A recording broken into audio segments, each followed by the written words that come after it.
Hello, gentle marketers. Welcome to the Gentle Business Revolution podcast, the show where we usually talk about marketing your business by disrupting the current marketing paradigm and changing it to a gentler approach, one that's based on empathy and kindness. I'm Sarah Sinacroce. I'm the host here. And like I said, usually we talk about marketing and I organize the conversations around the 7 Ps of the Gentle Marketing Mandala. But today is another raw episode, no bells and whistles, no intro music. And it's the 6th or 7th episode in the series of self-care for tough times. I've been hosting these over the month of October, and in one of the early episodes, maybe it was the 3rd or so, I did mention that I just came down with COVID, and some clients and other acquaintances asked me, how I was feeling, how it went for me. And so I thought, why not record an episode? And I also shared this with my newsletter subscribers in the Sarah Suggests Saturday newsletter that, yes, I was sick. Yes, I was in bed, but I also kind of wanted to record this episode or write about it in the newsletter that it's doable. It's something that, if you are a healthy person, if you usually take care of yourself, then it's really something that is quite manageable. So I didn't want to obviously downplay it like some other famous people have been doing lately. That wasn't the goal at all. I mean, for me, this is a serious disease and it really depends on each person. Even if you're healthy, yes, even if you're healthy, it really depends on how your body is going to react to it. But as of course, when you get it, you go even into more content and read up on it even more than before. And you really realize that 80% of the cases, this is just kind of like a regular flu. And so I wanted to share this because I have to admit, I really expected much worse. I did, like all of us, we hear so much on the media. And so I expected this really high fever, for example. And I'm like, okay, then I know that it's COVID. Otherwise, it's probably just the flu. And I never got that high fever. And so I was like, well, it's probably not it. So I waited quite long until I finally went in to get tested because I just never got that high fever, nor barely. I had a small cough, but it was nothing major. So let me just back up and maybe kind of take you through, the progression, let's say, of how it went for me. So in our case, it was my youngest who brought it home from basketball. So on Friday, October 2nd, we received an information and a WhatsApp message that his coach was positive, and so immediately, parents are like, well, what should we do? Should we keep them home from school? And so we decided, well, depends, right? But right now, the instructions were if they show symptoms, then you keep them home from school. Luckily, it was also the weekend, so we had a couple of days to see how it went. Well, sure enough, same evening, Diego started to show symptoms. And so we immediately isolated him in his room and said, okay, well, tomorrow we'll see how you feel, but we'll most likely are going to have to bring you in for a test. And so we went in for the test and it was positive. We were told on Sunday that I was positive, and the doctor basically informed us that we were all locked in quarantine So my son in isolation in his room, and the rest of the family, we were asked to split up, so separate rooms for everybody. And yeah, not able to leave the house until October 13th. So 10 days at home. Diego was fine. He had a fever, but nothing major. And, he was still eating normally. And so like really after Sunday, he was pretty much fine. So for us then, for my husband and I, it started Monday night. We both kind of started coughing. Overnight, I didn't sleep well. I felt like I'm choking because the mucus was kind of running down my throat. So from my nose into my throat, kind of like when you get a big head cold. So that's how I felt. So I'm saying choking, but it didn't feel like, oh my God, I have no more air. It just kind of felt like, oh, there's mucus running down my throat.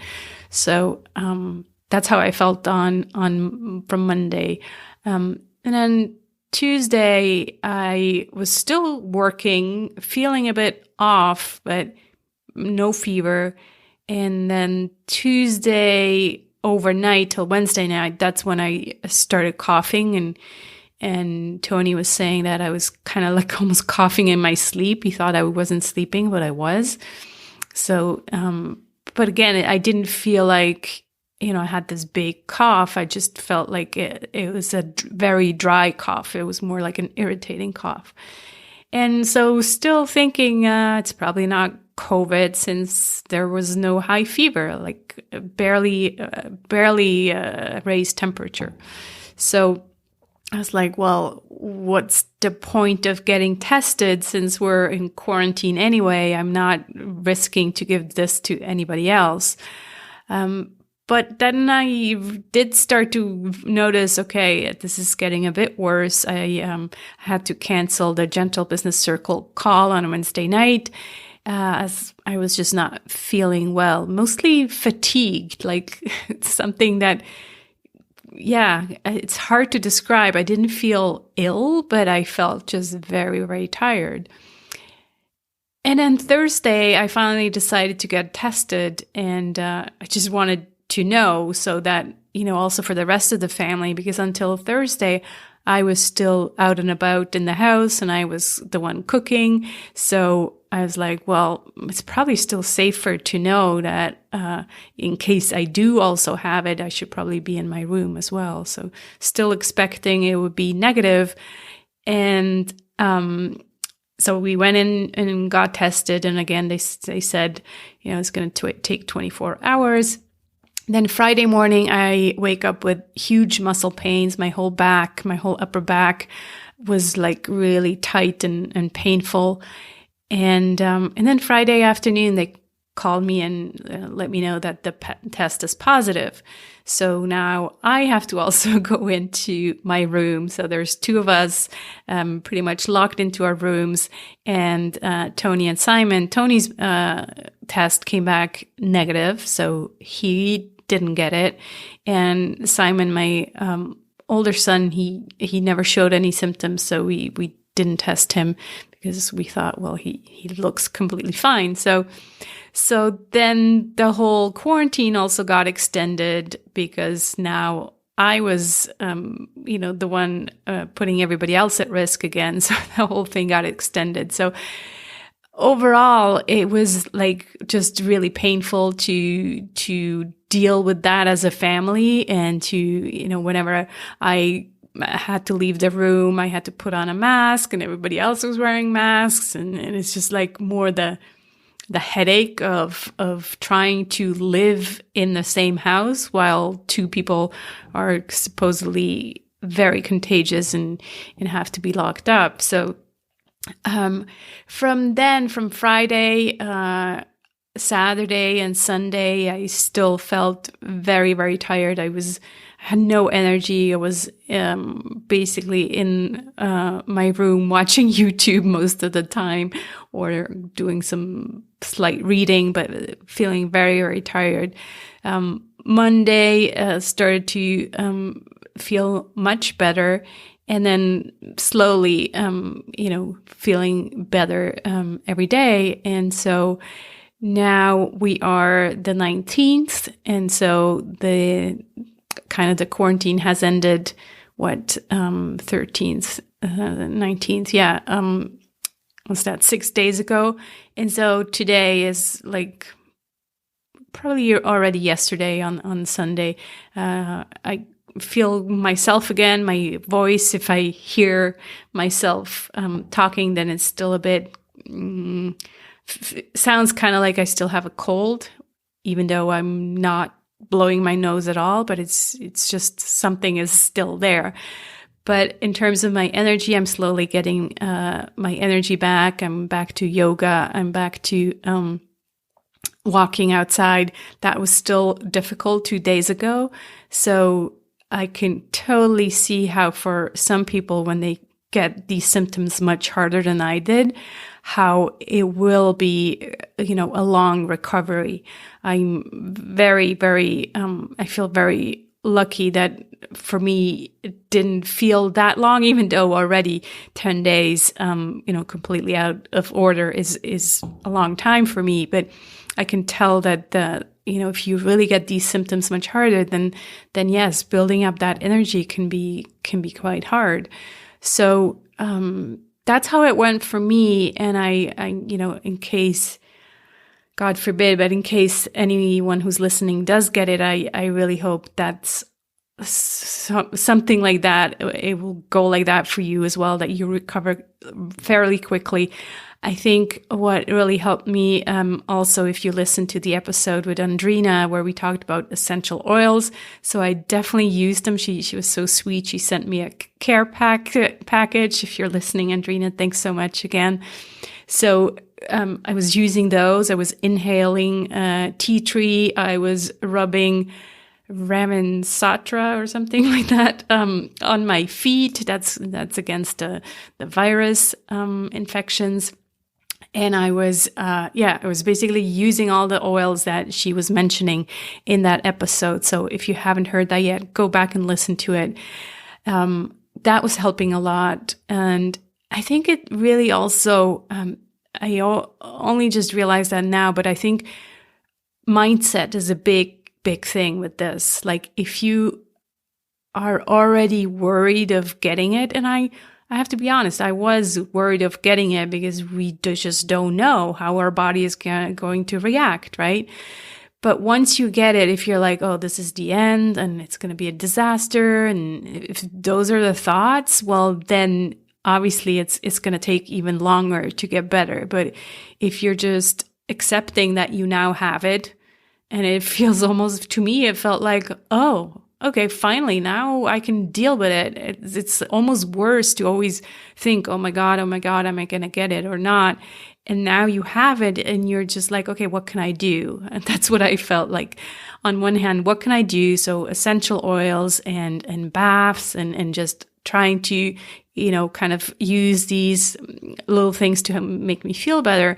But at the same time, also accepting, okay, I am sick now. I don't have energy. That's fine. I don't have to go down to my office. This is meant for me to be just quiet and get better. And in a way, for me, it really also felt like, oh, okay, so this thing now belongs to 2020 as well. Who would have, who would have thought?